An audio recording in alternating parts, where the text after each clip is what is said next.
Mi nombre es Yuri Cutipé, director de Salud Mental del Ministerio de Salud. Quiero agradecer al programa de salud vecinal de Línea 1 por la oportunidad de llegar a todos los usuarios de Línea 1 en estos tiempos de la epidemia del COVID-19.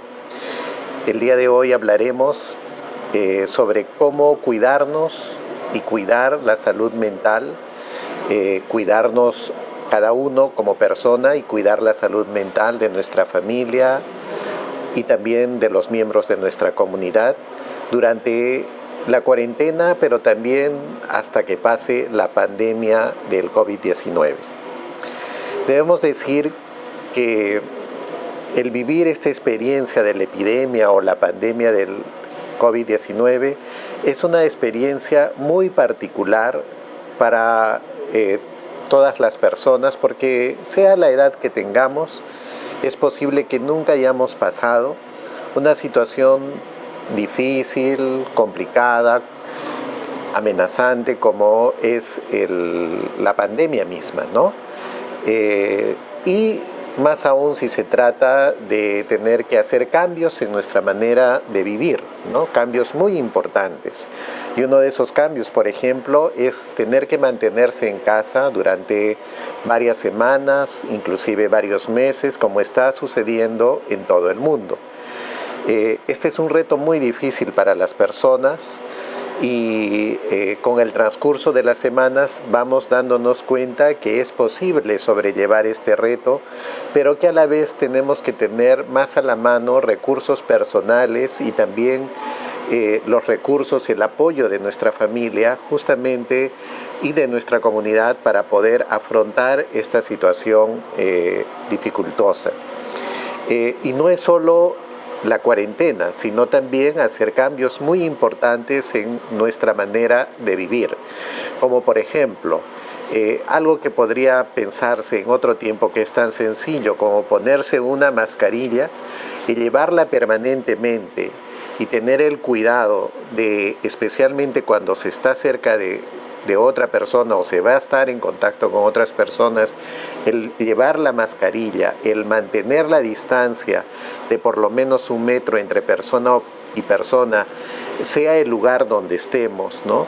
O el tener que lavarnos las manos permanentemente, continuamente, para evitar contagiarnos y contagiar, son cambios que, aunque parezcan muy sencillos, tienen sus complicaciones y también pueden generar, como hemos visto en las primeras semanas, una sensación de alarma intensa en la población que luego ha ido disuadiéndose. ¿Por qué? Porque vamos aprendiendo a convivir con esta nueva situación. Bueno, de eso se trata también la salud mental.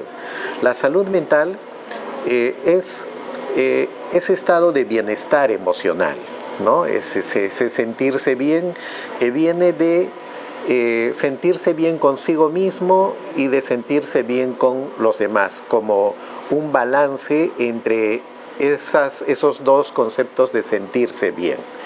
De modo que la salud mental también tiene determinados componentes, ¿no?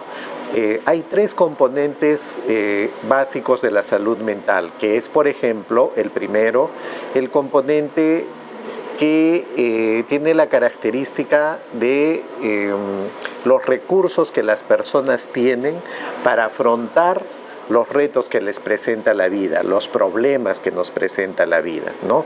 Todos tenemos capacidades para afrontar esos recursos, esos retos que nos presenta la vida, y forma parte justamente de la salud mental de las personas tener esas capacidades y ser consciente de esas capacidades. En segundo lugar, un componente también no menos importante es la capacidad de trabajar productivamente. Eso especialmente en las edades adultas, ¿no? Donde tenemos capacidades a plenitud para poder hacer trabajos de acuerdo a nuestras habilidades, que sean productivos y que puedan ayudarnos a sobrevivir y a hacer sobrevivir a nuestra familia. En tercer lugar, el tercer componente de la salud mental es justamente la capacidad de hacer aportes significativos a la comunidad en que vivimos, es decir, de ser protagonistas de la vida de la comunidad en la que vivimos. Nuestra comunidad, según las realidades de cada quien, puede ser nuestro vecindario, nuestro barrio, nuestra cuadra, puede ser nuestra calle o también nuestro edificio, ¿no? El edificio donde vivimos. Todo eso es una comunidad, pero también el lugar donde trabajamos. Hay una comunidad de compañeros, una comunidad laboral, ¿no? Con todos los miembros de la organización. Formamos también una comunidad. Si es que trabajamos o si estudiamos, también hay una comunidad educativa, universitaria o del instituto, en fin, del lugar donde trabajemos, ¿no? Entonces, el tercer componente de la salud mental es justamente el poder trabajar de manera a dar aportes significativos a nuestra comunidad, al desarrollo de nuestra comunidad. Por eso la salud mental es tan importante, porque tiene esas capacidades vinculadas, la capacidad de trabajar productivamente, de contribuir a la comunidad y de afrontar los retos, las situaciones dificultosas que la vida nos presenta. Y la pandemia es una de estas, que justamente exige que conozcamos nuestras capacidades para poder enfrentar el estrés que nos genera. En segundo lugar, nos reta también a trabajar en comunidad, para cuidarnos en comunidad, hacer aportes significativos a nuestra comunidad, ser solidarios, ayudar al que lo necesita, ser compasivos con el que está sufriendo más que nosotros, de modo que todos esos aspectos son importantes a tener en cuenta y obviamente en la pandemia la salud mental está en juego, ¿no? ¿Qué podemos hacer para cuidar nuestra salud mental? Hablamos del autocuidado y del cuidado de la salud mental, del cuidado mutuo de la salud mental, ¿no? Así como del autocuidado de la salud física y del cuidado mutuo de la salud física. Ambos aspectos, salud mental y salud física, están vinculados. Por eso es que se dice que no hay salud mental sin salud física y no hay salud física sin salud mental. En general, no hay salud sin salud mental. De modo que, ¿qué podemos hacer para cuidar ser protagonistas de nuestro bienestar emocional? En principio, ¿no? Es importante tener un pensamiento positivo, es decir, verle el lado positivo a las situaciones que estamos viviendo, ¿no? Eso es muy importante en la vida para todo reto que se nos presente. Por ejemplo, en esta situación de cuarentena, hay personas que ven el lado negativo de la cuarentena y eso hace que inclusive hablen de tener que estar encerrados, cuando en realidad, si lo ponemos por el lado positivo, debemos decir que no es que estemos encerrados en nuestras casas, sino que estamos en nuestras casas en el lugar más seguro que existe, ¿no? Es decir, ver el lado positivo, que es realista, que no es fantasioso, que quienes tienen la oportunidad de estar todos los días durante la cuarentena en su casa son los que están a salvo de que puedan contagiarse y también son los que van a generar menos riesgo de contagio en la comunidad, ¿no? De modo que es tan importante tener el pensamiento positivo, es decir, ver el lado positivo, ver la finalidad, ver el sentido de lo que estamos haciendo, conectarnos con ese para qué estamos haciendo, es decir, todas las medidas, todos estos cambios que nos exige la pandemia, justamente hacemos los esfuerzos para tener una vida como la teníamos, una vida con bienestar, una vida con perspectivas de futuro, una vida con perspectivas de desarrollar nuestros proyectos, los proyectos personales que tenemos, los proyectos familiares y los proyectos como país, ¿no? En segundo lugar, además del pensamiento positivo, también es muy importante organizar nuestras actividades, o sea, las nuevas situaciones, los riesgos que nos genera el virus nos invita a reorganizar, a organizar y reorganizar nuestras actividades, a organizarlas de acuerdo a los riesgos, ¿no?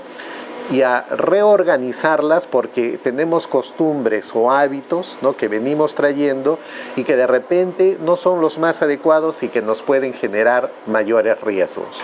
Por ejemplo, ¿no?, organizar nuestras actividades biológicas, nuestras actividades de vida más necesarias, como son la alimentación y el sueño. O sea, es importante dormir 6 a 8 horas para la mayor parte de la población adulta, y para los niños y las niñas inclusive de 8 a 10 horas, ¿no?, inclusive para los adolescentes, pero dormir en la noche, no en el día. Dormir en el día y estar despiertos en la noche generalmente suele generar inclusive mucho estrés, mucha tensión, porque el ritmo para el que está hecho el funcionamiento de nuestro cuerpo se altera en muchos aspectos, ¿no? Se altera, por ejemplo, respecto a la necesidad de alimentación, a la sed, a la actividad física, en fin, y está muy vinculado con nuestra productividad. De modo que es tan importante descansar bien y descansar a sus horas, y que estos patrones se repitan. Es decir, si duermo de 10 de la noche a 6 de la mañana, ese es un buen horario y debe repetirse todos los días en cuanto sea posible, si es que fuera posible. Si es que es tan importante organizar la vida diaria desde el sueño, de igual manera desde la alimentación que siempre debe ser saludable. También, para que sea saludable, debe ser a sus horas, no solamente debe ser saludable respecto a la cantidad de harinas, vegetales, en fin, proteínas que tenga, sino también debe ser saludable respecto a los horarios, ¿no? El desayunar en las mañanas, almorzar a mediodía y tomar alimentos en la noche, una cena, ese patrón de tomar alimentos organiza nuestras actividades, además de generar una sensación de bienestar. Si uno se mantiene en ayuno, entonces uno sentirá mayor agotamiento para las actividades que realizamos habitualmente, y también nos pondrá irritables, de modo que en lo posible es importante distribuir nuestra alimentación en las costumbres tradicionales, de acuerdo a cómo se acostumbra tradicionalmente, mañanas, mediodía y noche, ¿no? De modo que también eso limita nuestras actividades. Ya sabemos que tenemos actividades, o podemos programar actividades entre el desayuno y el almuerzo, entre el almuerzo y la cena, ¿no?, y poscena. Así es que la organización de las actividades genera cierta tranquilidad, más aún ahora que como que el futuro se nos presenta algo incierto. Es tan importante disminuir esa sensación de incertidumbre, de caos, ¿no?, si es que organizamos nuestras actividades, pero también si organizamos nuestro espacio físico. Si nuestro espacio físico está desorganizado, nuestra habitación no tiene por lo menos el orden de cada quien, y más bien te genera mucho estrés el tener que lidiar con las cosas que estás buscando, no va a sumar justamente para lograr el bienestar que estamos buscando en este tiempo de cambios. De modo que a organizarnos, a organizar nuestros tiempos, a organizar nuestras actividades, eso también va a contribuir en nuestro bienestar emocional.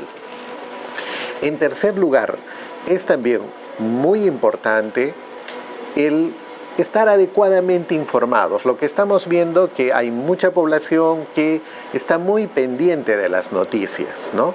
Estar adecuadamente informados es estar informado con noticias que sean verdaderas, ¿no? Que no sean de esas bolas que se transmiten especialmente por las redes digitales, ¿no? Sino que sea, ni tampoco que sea esa información sensacionalista, ¿no? Que le pone mucho volumen o mucho acento, ¿no? a la información negativa, ¿no? Sino que sea una información verdadera, pero que también tengamos este acceso a la información verdadera por momentos. O sea, nos puede estresar una información mala, negativa, ¿no? Inadecuada o que sea falsa, y que a la vez sea negativa, como nos puede estresar muchísimo el estar conectados con información verdadera permanentemente. De modo que seleccionemos la información que buscamos, sea en las redes digitales o sea en los medios de comunicación como radio, televisión. Seleccionemos el momento. Puede ser una vez, 2 veces al día suficiente para estar informados de lo que pasa con la pandemia, y el resto del tiempo conectémonos con otros temas que también son de interés, ¿no? En eso es muy importante también poner énfasis, si estamos en casa, en las actividades que nos generan bienestar, que nos gustan. Todos sabemos qué gusto tenemos, cada quien tiene gustos particulares. A algunos, por ejemplo, les encanta hacer ejercicios, a los que no les encanta, bueno, no está mal hacer un poco de ejercicio, seguir descubriendo el encanto de pocos, ¿no? Y no se necesita estar en un gimnasio para disfrutar del ejercicio, ni tampoco en un parque. Sería bueno, pero también uno puede disfrutar de hacer el ejercicio en casa, de hacer ejercicios que nos gusten, que nos hagan sentir bien. Todos conocemos qué tipo de ejercicio luego de hacerlo nos hace sentir que nuestro cuerpo está ágil, que nuestra mente está despejada, ¿no? Y si no nos gusta el ejercicio puro, de repente podemos bailar, ¿no? Para especialmente quienes tengan habilidades o que estén muy vinculados ya desde antes por el gusto de bailar, es importante también echar mano de esto, bailar, cantar, hacer ejercicios escuchando música, hacer ejercicios juntos, ¿no? Si estamos en familia, con el esposo, la esposa, los hermanos, en fin, con los hijos, con quienes convivamos, ¿no? Podemos también organizar inclusive pequeñas competencias de ejercicios, ¿no? Pero que sean divertidas, ¿no? De modo que pasemos momentos importantes, agradables. No nos neguemos a momentos de alegría, y más aún en esta situación tan difícil. La alegría no significa burla, estamos hablando de una alegría adecuada, positiva, que se genere desde el respeto con la otra persona, ¿no? También, además de estar bien informados y de hacer actividades que nos generen gratificación, placer, ¿no? También es recomendable estar conectados, ¿no? Estar conectados con las otras personas, con los otros con quienes vivimos o con los otros con quienes alguna vez hemos tenido algún tipo de relación de familia, amical, y reconectarnos con esas personas, ¿no? Y digamos, inclusive para ayudar, el ayudar genera una sensación de sentirse bien como ser humano, pero también contribuye a la persona que se está ayudando fundamentalmente. Sin embargo, también es importante estar conectados consigo mismo, o sea, es decir, es posible que en esta cuarentena, especialmente personas que vivan solas, puedan dar su testimonio de que recién en esta época se están conociendo, o sea, se conocen emocionalmente, se van dando cuenta de sus emociones, de sus sentimientos, ¿no? Y van haciendo reflexiones internas, dándose cuenta de sus diálogos internos que son habituales y normales en los seres humanos cuando internamente, frente a una situación en silencio nos decimos, Yuri, qué bien lo hiciste, o no lo hiciste bien, en fin, y lo decimos en silencio, pero muchas veces no nos damos cuenta y son como voces que nos acompañan, que nos alientan o nos desalientan, nos impulsan, nos generan nuevas posibilidades, son parte inclusive de nuestra creación, de nuestra capacidad creativa, ¿no? De modo que pongámonos en contacto también con ese mundo interno, ¿no? Con lo que sentimos, con lo que pensamos internamente, ¿no? Con la experiencia subjetiva que llamamos desde la psicología, es decir, lo que sentimos respecto a lo que pasamos o lo que pensamos respecto a lo que pasamos, ¿no? Y ponernos en contacto con nosotros mismos nos vuelve inclusive desde el punto de vista emocional más honestos con los demás, nos permite también sacar esas emociones, ¿no?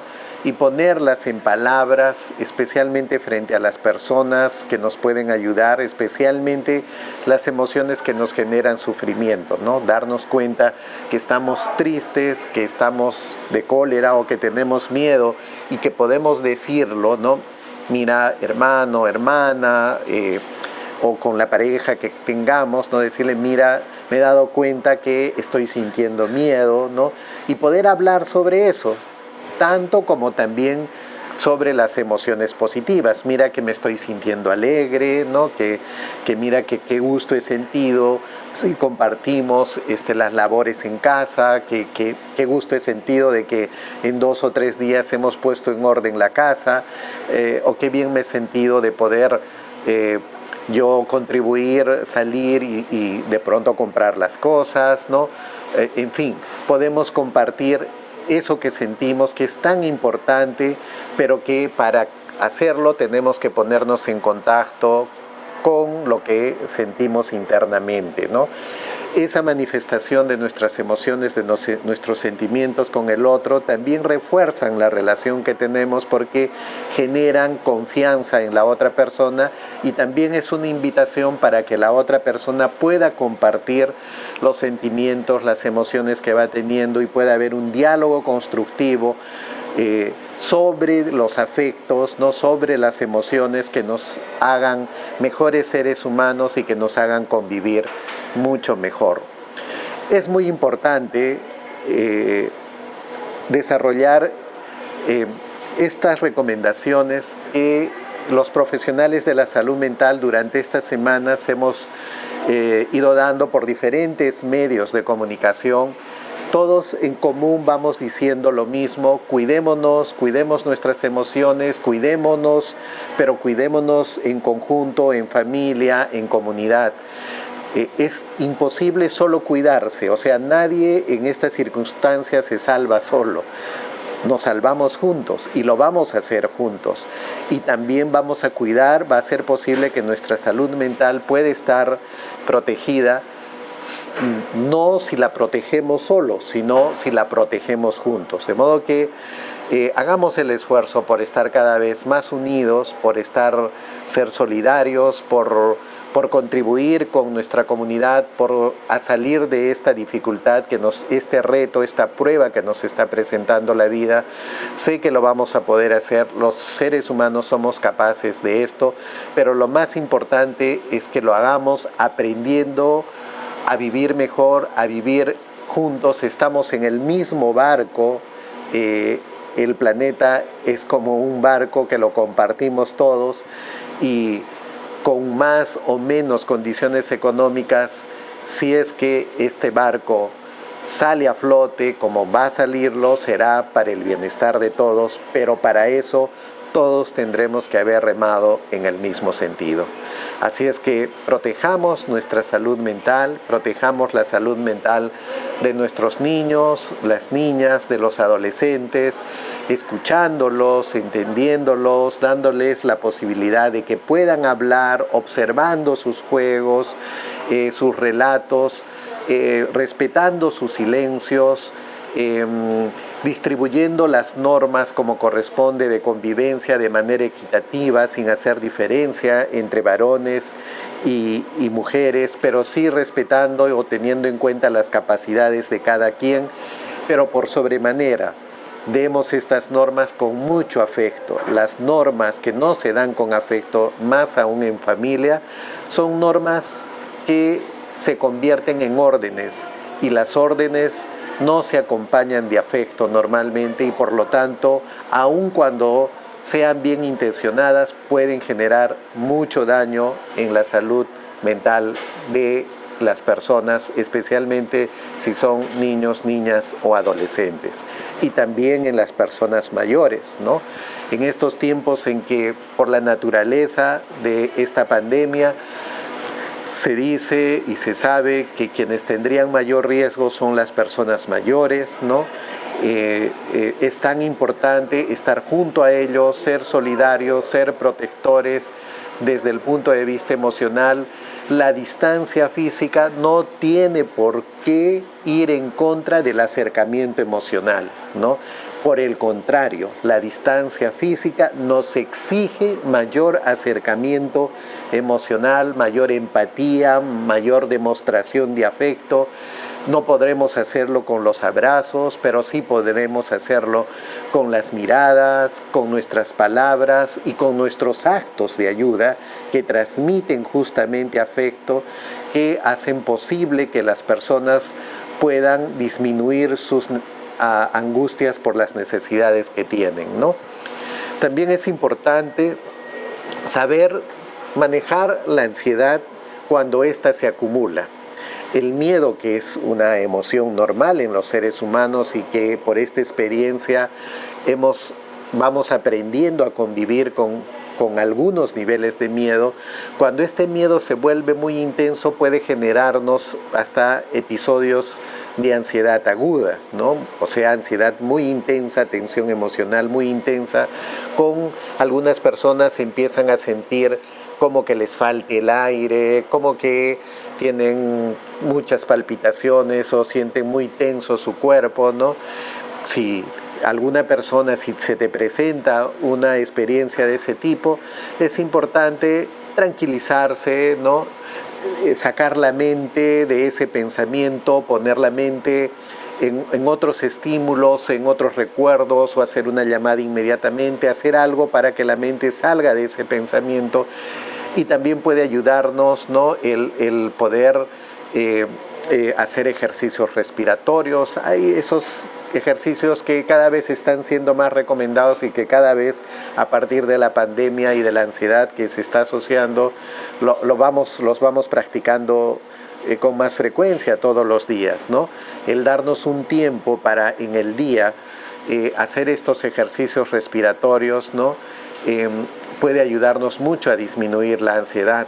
¿Y de qué se trata estos ejercicios respiratorios? Podemos en un momento hacer un alto a nuestra actividad y disponernos a hacer una respiración controlada, es decir, tomar aire con el abdomen, llenar el abdomen de aire, sostener el aire internamente contando hasta 5 u 8 y luego soltar el aire por la boca lentamente, lo más lento posible. Si repetimos este ejercicio 3-4 veces en un momento y lo hacemos varias veces al día, 2-3 veces al día, también la ansiedad habrá disminuido y también será un buen instrumento, una buena estrategia si es que sentimos en un momento una desesperación tal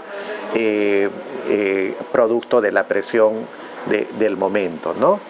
De otro lado, también es importante tener en cuenta que las personas que tienen el diagnóstico del COVID positivo, del COVID-19, si tienen ya un diagnóstico del COVID-19, que nos tranquilicemos, ¿no? Como hemos escuchado a muchos especialistas, debo recordarles que de cada 10 personas, ¿no?, que finalmente tienen el contagio, ¿no?, aproximadamente 5 no van a tener ninguna molestia y por eso es lo recomendable de usar la mascarilla, estar a una distancia mayor a 1 metro y lavarnos las manos, porque algunos de nosotros tal vez seamos positivos y para evitar contagiar a las otras personas, ¿no?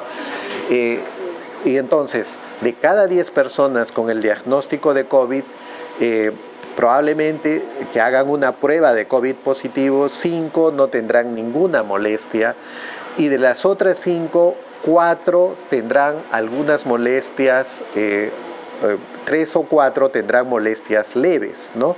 Que tienen que quedarse en casa, ¿no? En principio para cuidarse, obviamente, porque son síntomas como de un resfriado, ¿no? Con dolor de garganta, fiebre, secreción nasal algunas veces, que se acompaña con dolor de cabeza, un malestar corporal, ¿no? O tos seca, ¿no? Algunas personas refieren que inclusive no sienten el olor durante esos días o también no sienten los sabores, ¿no? Entonces esas molestias se presentan cuando la persona tiene la sintomatología leve. Y tienen que estar en casa, uno, para cuidarse de que estos síntomas vayan desapareciendo, y en el lapso de una semana irán desapareciendo, pero tendrán que completar 15 días, que es el tiempo en que se elimina el riesgo de contagiar a las otras personas, ¿no? Y en ese tiempo lo importante, de igual manera, es organizar el tiempo y el espacio. Probablemente estemos en una habitación o en una parte de la casa un poco distantes de las personas, pero en una distancia física. Eso no quiere decir que dejemos de hablarnos, inclusive podemos cantar a la distancia o hasta hacer algún tipo de actividad física a la distancia que nos permita los malestares, ¿no? Ya en las personas que tienen alguna molestia, fundamentalmente una dificultad respiratoria importante, es necesario que sí recurran a un hospital y ahí recibirán el tratamiento adecuado. Pero es muy importante, repito, de igual manera, si tenemos el diagnóstico y nos tenemos que quedar en casa, organizar nuestro tiempo por 15 días, organizar nuestro espacio, tener los cuidados de higiene para no contagiar a las otras personas, y si somos familiares o vivimos con una persona con COVID o somos vecinos, ¿no?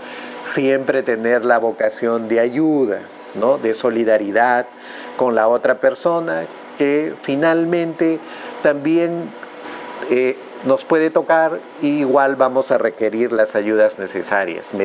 Mientras mantengamos la distancia de 1 metro, usemos mascarilla, no va a haber posibilidades mayores de contagio, más aún si nos lavamos frecuentemente las manos.